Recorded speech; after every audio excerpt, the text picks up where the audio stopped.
Step inside if you dare. What I found in this haunted house will shock you like nothing else. Every corner hides secrets, every shadow tells a story. Stay till the end, or you'll regret it. When I first stepped inside this haunted house, I felt a chill that didn't just touch my skin, it reached my mind. Every corner hid secrets, every creak whispered stories no one dares to tell. Stay with me, because what I found inside is unlike anything you've ever seen. If you want to explore more real haunted stories like this, make sure to hit that subscribe button and join me on every chilling adventure. 1. The Amityville House. I remember the first time I stood outside the Amityville house in Long Island. It was late afternoon, and the street looked completely normal. Kids were riding bicycles. A dog barked somewhere down the block. If no one told you the history, you would never guess what happened inside that house. But I knew. On November 13, 1974, Ronald DeFeo Jr. murdered 6 members of his family inside those walls. His parents and 4 younger siblings were found lying face down in their beds. Police confirmed it. Court confirmed it. It wasn't a legend. It wasn't a rumor. It happened. As I stood across the street, I kept thinking about one detail investigators mentioned: there were no clear signs of struggle. That detail stayed in my head longer than anything else. 6 people. In the same house. And somehow, everything ended in silence. I walked slowly past the property, trying not to stare too long. The house has been renovated. The address was even changed years later to stop tourists from coming. But the structure is still the same. Same shape. Same windows. About a year after the murders, in December 1975, the Lutz family moved in. They stayed for only 28 days. That part is also documented. They later claimed they experienced cold spots, strange noises, doors slamming, and waking up at exactly 3:15 a.m., the time believed to be connected to the murders. Some investigators believed their fear was genuine. Others said it was exaggerated. Standing there, I wasn't trying to prove whether ghosts exist. What hit me was something else. This house holds 2 different kinds of horror. One is confirmed: 6 lives lost in one night. The other is debated: the fear that followed. As the sun started to go down, the windows looked darker. I caught myself imagining what the inside must have felt like after the murders. Empty rooms. Police lights flashing. Neighbors watching from outside. That image felt more disturbing than any ghost story. A car slowed down next to me. The driver looked at the house the same way I was looking at it, curious, uneasy. Then he drove away. I realized something before I left. Whether the haunting stories are true or not, the tragedy is. Real blood was spilled there. Real people cried there. And when something that violent happens in a space, it changes how people see it forever. I didn't feel chased. I didn't see shadows move. But I did feel something heavy. And sometimes, that's enough. 2. The Villisca Axe Murder House. I still remember the drive to Villisca, Iowa. It's a small, quiet town. The kind of place where nothing feels dangerous. That's what makes the story of the Villisca Axe Murder House so disturbing. It doesn't look like a place where something evil could happen. But it did. In the early hours of June 10, 1912, 8 people were murdered inside that small white house. Josiah Moore, his wife Sarah, their 4 children, and 2 young girls who were staying overnight. All killed with an axe that belonged to the Moore family. Police reports confirm the details. The killer was never officially caught. When I first saw the house in person, it looked almost fragile. Small porch. Narrow windows. Simple wooden structure. It felt too normal. That's what made my stomach tighten. I kept thinking about how close the rooms are to each other. How thin the walls must have been.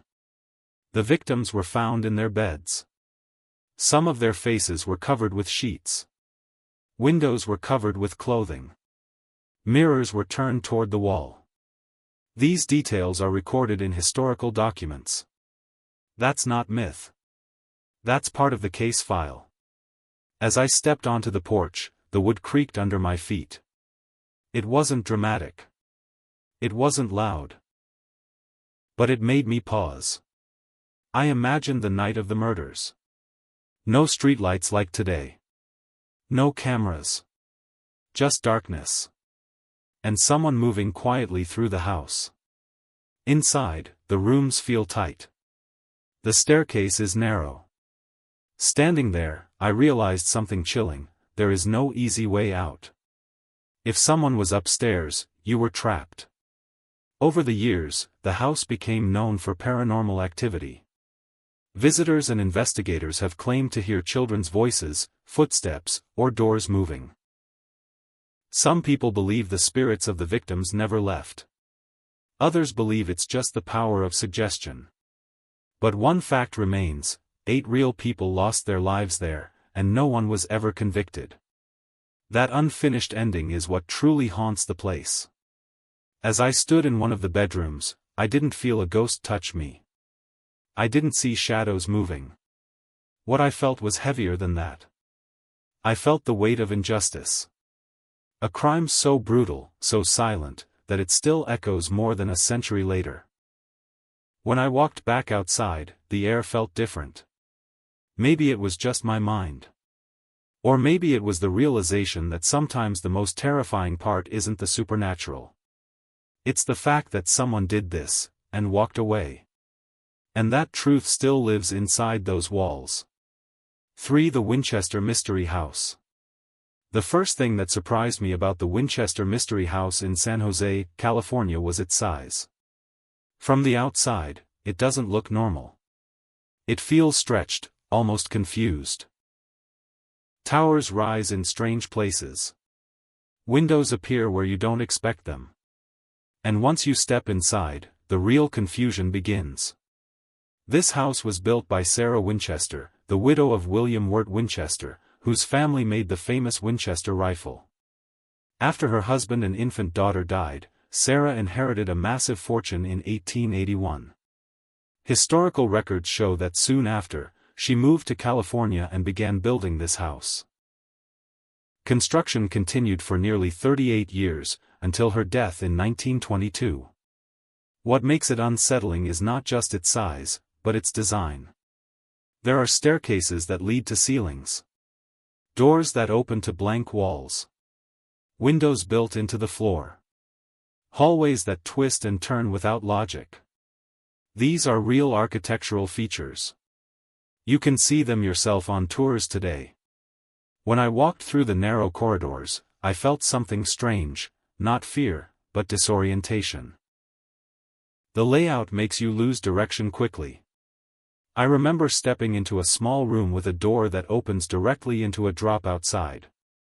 It's sealed now for safety, but knowing it was once usable made my heart race.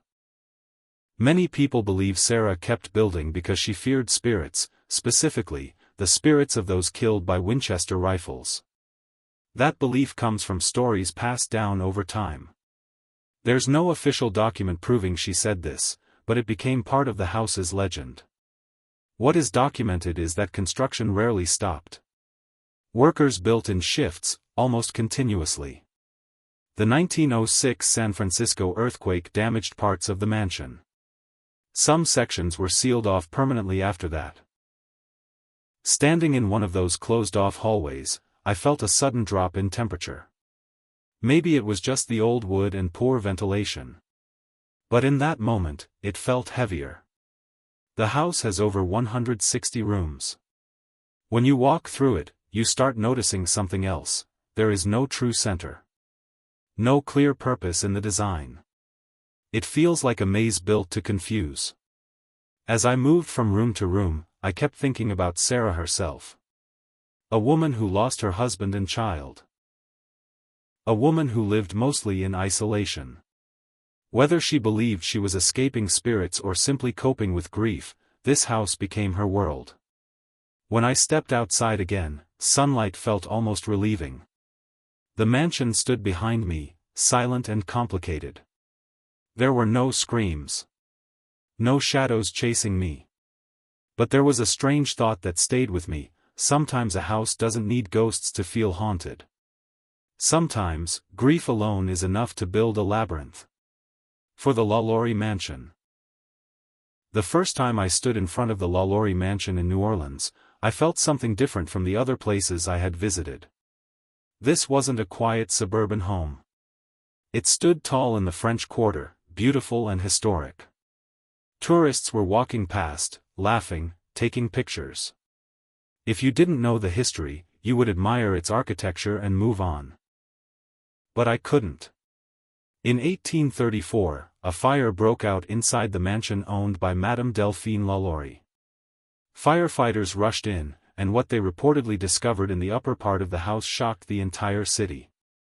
Historical records confirm that enslaved people were found locked in rooms, some badly injured and mistreated. The details were so disturbing that newspapers at the time reported public outrage. As I looked up at the balconies, it was hard to imagine how something so cruel could happen behind such elegant walls. Neighbors had already suspected something was wrong before the fire. There were rumors of mistreatment. But no one expected what would be revealed that day. After the fire, an angry crowd attacked the mansion. Delphine LaLaurie fled New Orleans and never returned. Some reports say she escaped to Paris. What is certain is that she was never brought to trial in Louisiana. Standing on the sidewalk, I felt a strange tension. Not the kind that makes you jump, but the kind that sits heavy in your chest. The building has changed owners many times since then. It has been renovated.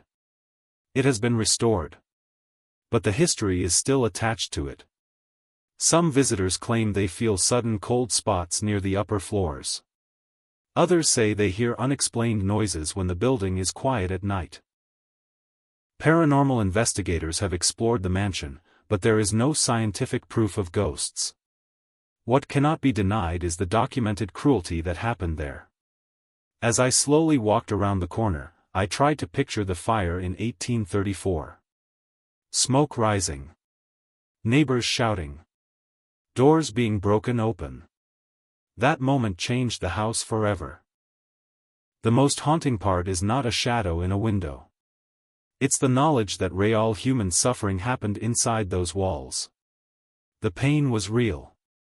The injustice was real. And the person responsible escaped. When I finally stepped away, the city noise returned. Music from a nearby street performer filled the air. Life moved on around the mansion, just like it has for nearly 2 centuries. But that building still stands there, silent. And sometimes silence feels louder than any ghost story. 5. The Conjuring House. I still remember the first time I walked up to the Conjuring House in Harrisville, Rhode Island. It was early evening, and the sun was dipping behind the trees. The house looked normal at first, a classic 18th century farmhouse with white siding and black shutters. But there was something about it, a tension in the air that made me slow my steps. Even the birds seemed quieter than usual. The Perron family moved into that house in 1971. According to interviews and historical records, they experienced disturbing events almost immediately. Doors would slam on their own. Furniture moved without explanation. Cold spots appeared in rooms where no windows were open. The family reported hearing voices, footsteps, and even seeing shadowy figures in the corners of rooms. Some nights, they said, it felt like someone was standing over them while they slept. I stepped onto the porch, noticing the creak of the wood under my weight. Standing there, I tried to imagine what it would be like to live in a place where you never truly feel safe. Lorraine Warren, a real-life paranormal investigator, later investigated the house. She and her team documented phenomena that the family claimed were happening nightly. They recorded strange sounds, unexplained movements, and even photographs that appeared to show shadowy figures. Walking through the living room, I could feel the history pressing down. Every corner seemed to hold a memory, a lingering emotion. The parents were not exaggerating. Reading through the interviews, you understand their fear. They weren't thrill seekers, they were real people with real terror etched into their lives. The most unsettling thing I realized was that the house seemed to feed on emotions. It wasn't just the noises or shadows, it was the tension, the anxiety, the uncertainty that hung in the air. Standing in one of the bedrooms, I felt a chill that wasn't coming from the open window. It was the kind of chill that makes your stomach tighten and your breath catch. The Perron family lived in that house for over a decade, but the events reportedly continued even after they left. Today, the house stands as it always did, a quiet farmhouse with a very loud history. Tourists pass by, some curious, some skeptical, some who claim to feel the same unease I did. As I walked back down the driveway, I realized the house doesn't need to prove itself. You can feel it in the atmosphere. The whispers of the past, the weight of fear, the shadows of real human experiences, they linger. The Conjuring House is not just haunted because of stories. It's haunted because real families live through something inexplicable, and those experiences never truly leave a place. Even now, I can't forget the feeling of standing there. No shadows reached out. No objects flew across the room. But the air itself felt heavy, charged with memories of people who truly feared for their lives. And sometimes, that is far more haunting than anything you can imagine.